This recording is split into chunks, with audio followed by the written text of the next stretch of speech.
It's easy enough to decide that you would like to be a writer. What's harder is figuring out how to be successful at that.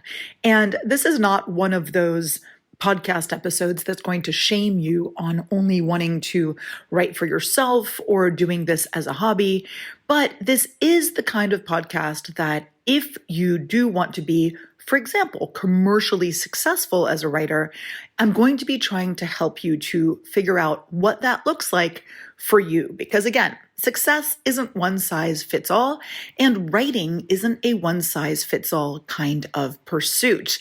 There are novelists, there are nonfiction writers, there are technical writers. I mean, I know nobody's growing up thinking, I want to be a technical writer, but let me tell you, if you're a good technical writer, you can support a writing career.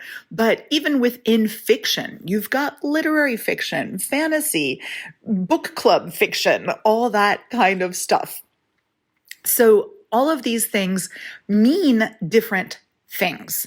So if you're clear about what kind of a writer you want to be, that means that your goals are a little bit less nebulous. You're able to start to tailor your skills to the exact type of writer you want to be. And I'm going to be talking about this. You don't want to have to decide too early, but if you have a good idea of it, you're going to be able to start building a portfolio, establishing yourself in your chosen field.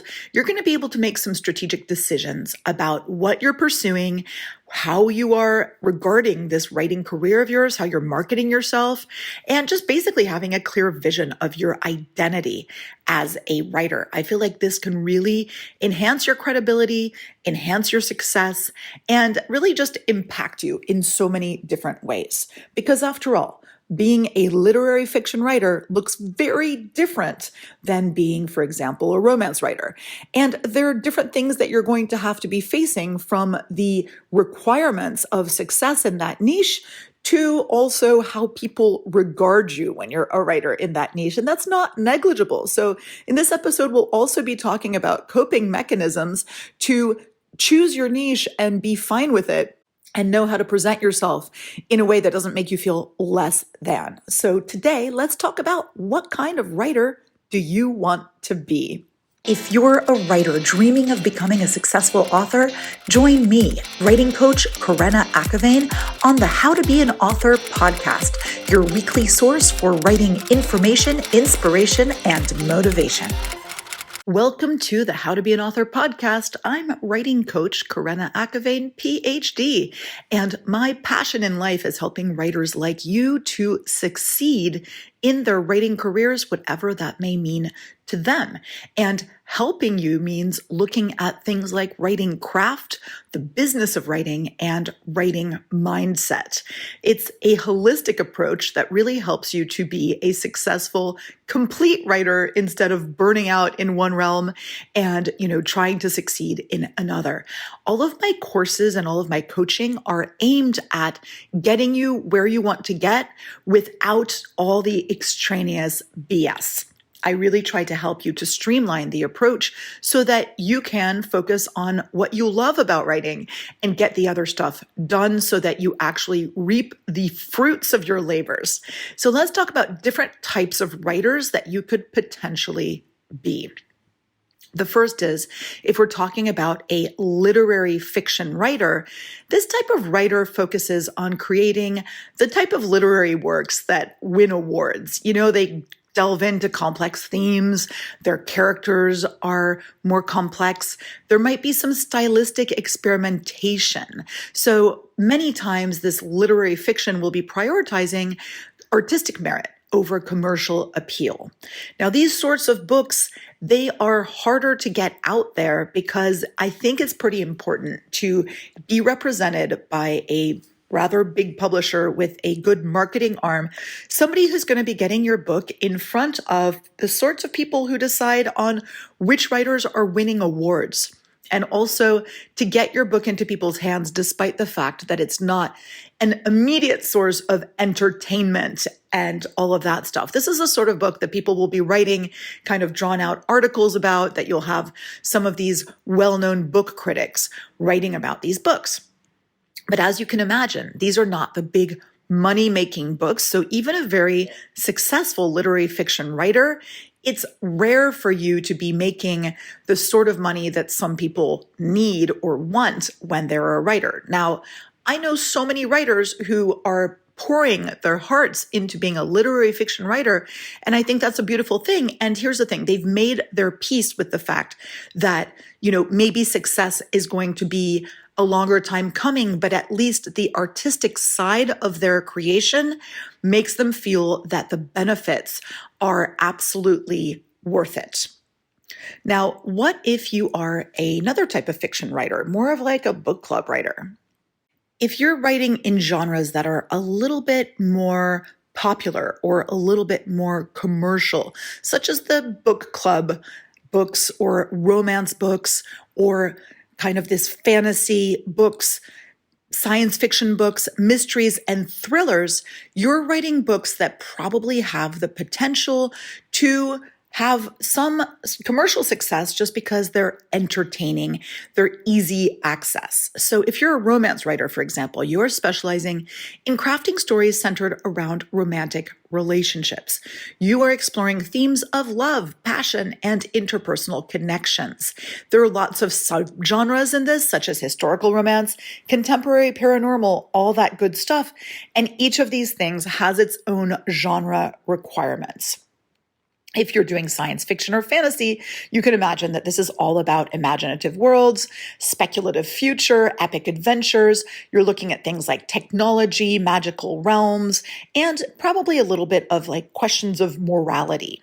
If you're a mystery and thriller writer, you're specializing in creating suspenseful narratives filled with intrigue, plot twists, and high stakes. Oftentimes your characters are going to be detectives or amateur sleuths or just ordinary people who are thrust into these extraordinary circumstances. And your work is to keep people on the edge of their seats. If you are looking at children's books, these writers are creating books specifically targeted at children. So you're really going to need to know something about child development. You're going to have to be having books that probably have pictures in them. You're looking at the storytelling and valuable life lessons. These are going to be marketed in children's stores or in the bookstore or, to mommy groups, things like that. Now, if you're a poet, that has its own list of requirements, right? You're exploring these themes and emotions through language, and you might be publishing in collections of poetry, or you might be contributing to literary magazines. You might be going for prizes or for poet laureate positions. This is another thing that has a whole host of possibilities for you, but they're going to be different opportunities than you would have as a fiction writer.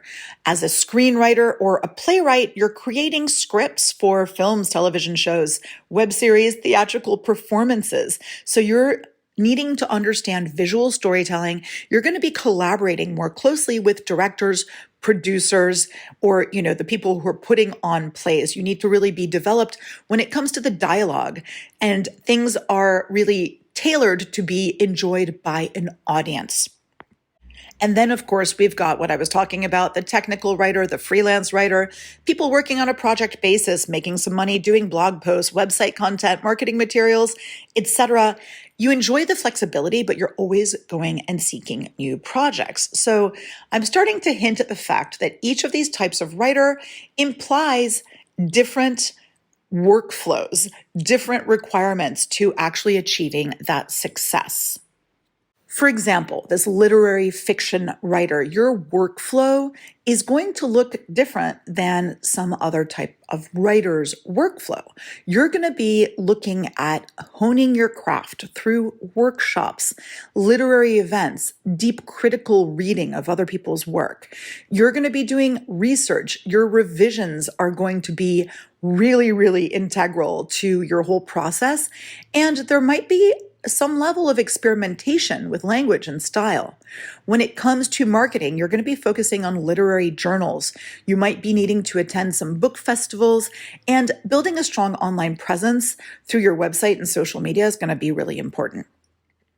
You're also, as I mentioned before, going to be looking probably for an agent who can champion you and find you the right publisher who's going to be able to offer you more opportunities as the type of writer who doesn't necessarily appeal to the masses. Now, if you're writing other genres like romance and mystery and thriller and science fiction or paranormal, you're trying to maintain probably a more prolific output. Your readers demand new content. So there's a balance that's required between creativity and productivity. I say that when you're a fiction writer in romance or thriller or all of this, since the plot is so important and it needs to move forward, outlining is going to be key for you more than for many other genres. You're going to be adhering to genre conventions and expectations and creating these compelling arcs that work really well and charge ahead so that your readers keep devouring your books. Your marketing efforts are going to be focusing on connecting with readers in your genre through super targeted advertising. And there are communities of readers that love this sort of book, maybe even some conventions, some bookstores specializing in your types of books. If you're a nonfiction writer, you are doing research, you're participating in interviews because a lot of this nonfiction is about you. And so I think that that is something where there's a balance with you understanding that you need to build authority as somebody that people want to hear about because you're writing about either yourself or you are leveraging your knowledge about the subject that you're writing about. So you're probably going to be needing to do more speaking engagements, guest appearances, podcasts, blogs, things that share your expertise. You also do need to be working on storytelling techniques to captivate readers who are not necessarily invested in the subject that you're writing about, whether it's yourself or something exterior to you. So the research skills and the ability to distill complex information into accessible writing, as well as the credibility, all of these things are going to be crucial for you. You really do need to establish yourself as the expert or as someone, a personality who is worth looking at and reading about. If you're a freelance writer, yes, you've got that flexibility. Maybe you're a digital nomad. Maybe you can travel and you can do all kinds of things, but that flexibility comes as a cost because you need to effectively be meeting deadlines. You need to be securing consistent work. Part of your writing process involves pitching ideas to editors or clients, conducting interviews, adapting your writing style to fit the publication requirements of these different outlets. Your marketing efforts are going to mean building a strong portfolio. You're going to need to be super organized. You're going to need to network with editors and maybe other freelancers. And you're going to need to know how to use these freelance platforms or job boards to find various opportunities. Self-discipline and organization are crucial for this kind of writer. If you are a poet, you're balancing your creative pursuits with possibly other sources of income, maybe teaching, maybe, some kind of marketing writing or, freelance stuff, because poetry might not always be super lucrative on its own. I know you're all going to say, oh, but look at Rupi Kaur. Yeah, great. You all know that name because that's one poet who's doing quite well. But otherwise, many times poets do it for the passion of the thing. And of course you can have success, but you need to keep working at this. You need to keep submitting your work. You need to be joining these contests, submitting work to magazines, experimenting, and really trying to see where you can get your work out there. Lots of poets have used social media, such as Instagram or even TikTok, to start getting more well-known. You might develop a Patreon or some kind of crowdfunding to put out a book, and all of these things can be super, super helpful to you. But basically, as you can see, each type of writer has their own challenges, skill sets that they need, and workflow. But ultimately, there is, the thing in common that is you're passionate about your craft, and you need to keep that passion and dedication in mind, because success requires a combination of talent, perseverance, and strategy. And it's not easy. And in the realm of things that aren't easy is people's perception of you. So already when you tell people you're a writer, half the time they're like, oh, that's great. It must be so much fun to just sit there in a coffee shop all day and just kind of do nothing. That's the vision that some people have of writers. But then when you start to take it down to more specific types of writers, then people have even more perceptions that can impact you if you listen to them. So, for example, if you say you're a literary fiction writer, definitely the good thing is people think that you're intellectual, you're artistic, and they're like, ooh, that's kind of prestigious. You're a real writer, right? But you can also be seen as somebody who's tortured and who's not going to have that mass appeal. So people might be asking you, oh, that's great, but what do you do for a living? If you're a romance writer, people are probably like, oh, that's not a real writer. You're writing for entertainment, escapism. Oh, you're writing smut or porn, right? And that's not true. You know that's not true. You are always going to be fighting this stereotype of writing this light, nothing literature, even though this genre is very, very diverse. If you are writing things like mystery or thriller, people are going to be like, oh, are you a psycho? Are you a murderer? Are you a sociopath? Sometimes when you're writing about something with rather dark genres or dark content, people are going to think that you're a little bit crazy too, whereas we know that that's not true. I don't think that Stephen King, for example, is some sort of psycho at all. But definitely there is a kind of opinion that starts to be formed by people when you talk to them. Then if you're a nonfiction writer, you are seen as kind of as an expert, but also you're kind of seen as somebody who is putting ideas out there. And if somebody doesn't agree with your idea, they might belittle you, and they might also be like, oh, well, why aren't you, working in that field and making more money, making the big bucks? You're writing about finance. Why aren't you a trader? Or you're writing about tech. Why aren't you rolling in dough? Like, why didn't you get into Google at the ground level?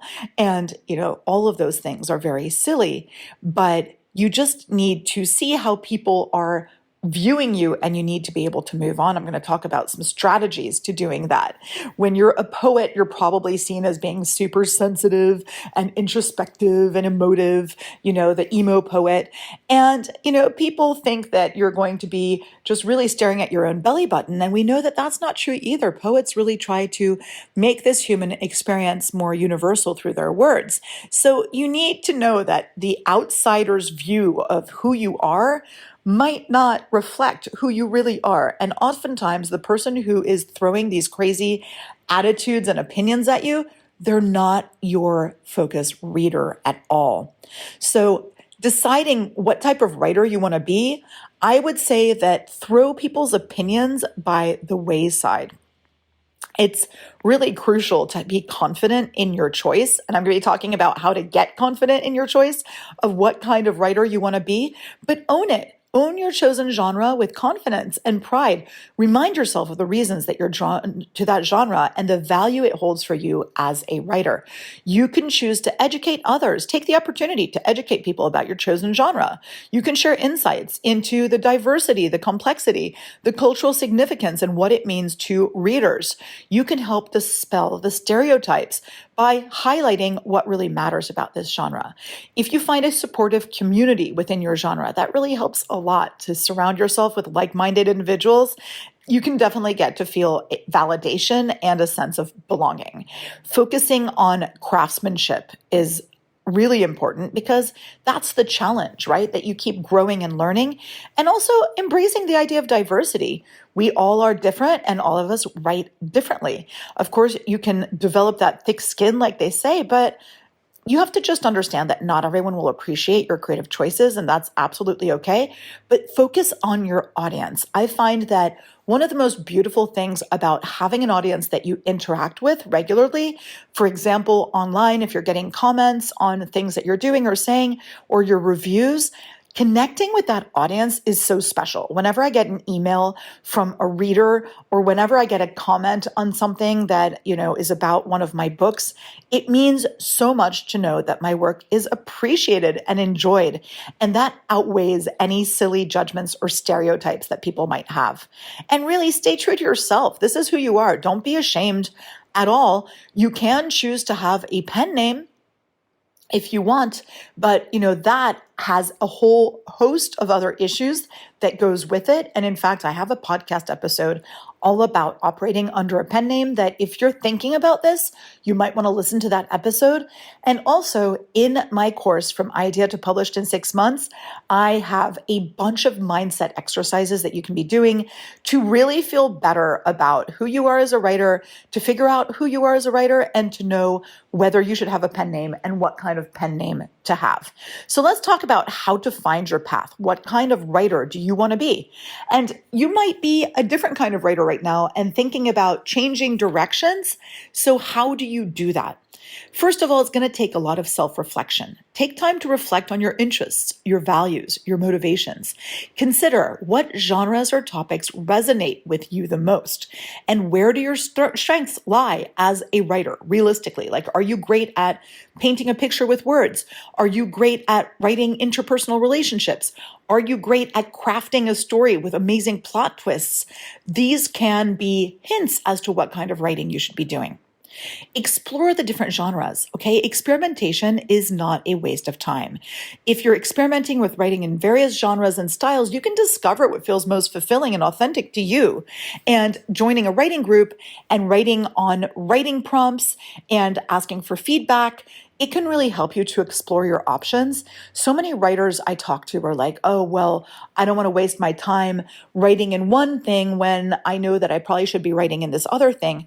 No, definitely explore. None of that is ever wasted. Identify your goals as well. What are your writing goals? Do you want to be artistically fulfilled, or do you want to be personally fulfilled? Do you want commercial success? Do you want to build your platform and be seen as an expert? Do you want to be part of a community? All of these things can be part of your decision-making process. Also, think about market demand, right? If you're thinking about commercial success, you definitely want to be thinking about the commercial viability of your chosen path. But it's not essential to do this if that's not what's important to you. It's really important to write what you love, but understanding market dynamics can definitely inform your decisions about where to focus your efforts and what else is going to be needed in terms of achieving commercial success. And once you've made your decision, embrace your choice. Let go of any doubts or comparisons. Okay, recognize that not every type of writing is the same, and every type of writing has its own challenges and rewards. Your journey is unique to you, and know that you're always going to be learning and growing. You never know what the future will bring. Maybe down the road, you're going to become a completely different type of author. You might change genres. You might decide that you're going to be doing something completely different, but don't just jump around because you're scared of committing. And finally, celebrate the achievements along the way, because whether it's completing a manuscript, getting published, or getting some really nice comment from a reader, all of these things are amazing. And these all go towards realizing your writing aspirations and goals. Making peace with your decision is awesome. It gives you so much confidence. And remember, writing is a journey. You're not going to find fulfillment instantly, but really take pleasure in those small moments. It's not just the destination, it is the journey. I know that sounds so glib and so trite, but it's true. It's absolutely true. Now, once you've chosen your genre, you've embraced your genre, what kinds of ways do you have to really dig deep into exploring your genre and becoming really successful within that type of writing? Writing workshops and classes can definitely help you to hone your skills and connect with peers who share that same passion. The same goes for online writing groups and forums, but just giving you a little bit of heads up. Sometimes these discussions are not really useful because it's filled with writers trying to promote their own work and then they just drop everything else. So that's a little bit iffy. But genre-specific conferences and events can be really amazing. Social media platforms have writing communities focused on specific types of writing, and engaging with these communities can really help you to connect with peers, share insights, and stay updated on industry trends. Local writing groups are great, or a critique partner, or a beta reader. These things are going to help you to feel that you're really kind of settling into your type of writing and that you're fitting in with the expectations of the readers of that kind of writing. And then finally, writing retreats and residencies can be really great to really do a deep dive into your genre and the work that goes into being that kind of writer. I hope this helped you a little bit to make peace with the idea that we can't be all things to all people, and that within writing, there are so many different types and genres and fields and different ways of being a writer. And I just want you to know that every single one of those ways of being a writer is valid. If you're writing fan fiction, guess what? You have fans. You have people who are really enjoying what you're writing. Or if you're writing romance and you make people's hearts swell and you make them so hungry to devour the next book, that's amazing. Or if you're writing amazing plot twists as a thriller writer, good for you. And if you're a technical writer, making the complex more simple through really well-crafted paragraphs, bravo you. That's amazing. And you are on the right path. As long as it makes you happy and feel fulfilled, then it's going to be all the easier to do the things that you need to do to keep moving forward as that type of writer. Because remember, it's not just about the writing skills. It's also about all the peripheral things that are integral to finding that commercial success that validates you as a writer. So when people say, oh, I don't care about commercial success, I don't want to sell out, let me remind you that commercial success can be a reflection of the value of your writing and of how many people you're touching. It feels really great to know that you're actually making money, no matter how much money, from what you're doing, because it drives home the point that what you're doing has value. And I feel like that's a real thing. That's a benchmark. And sometimes we don't do everything we need to do to get it out there. So if you can see the analytics and the numbers behind how your efforts are going, that's going to be really, really important. So how much money are you making? How many follows do you have? How many comments do you have? How's your mailing list? All of these things are going to tell you that you are touching readers' lives. And I think that's a beautiful thing. So I hope this was inspiring. I look super forward to being with you next time on the How to Be an Author podcast.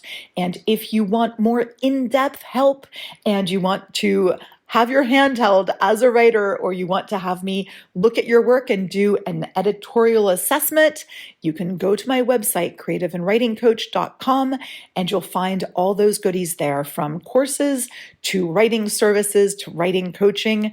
All of this can definitely help you to get to where you want to go all the more easily and all the more quickly without making some of those mistakes that can waylay us along the way. If you have any pressing writing-related questions or would like to be featured on the How to Be an Author podcast, please feel free to reach out on my website, creativeandwritingcoach.com.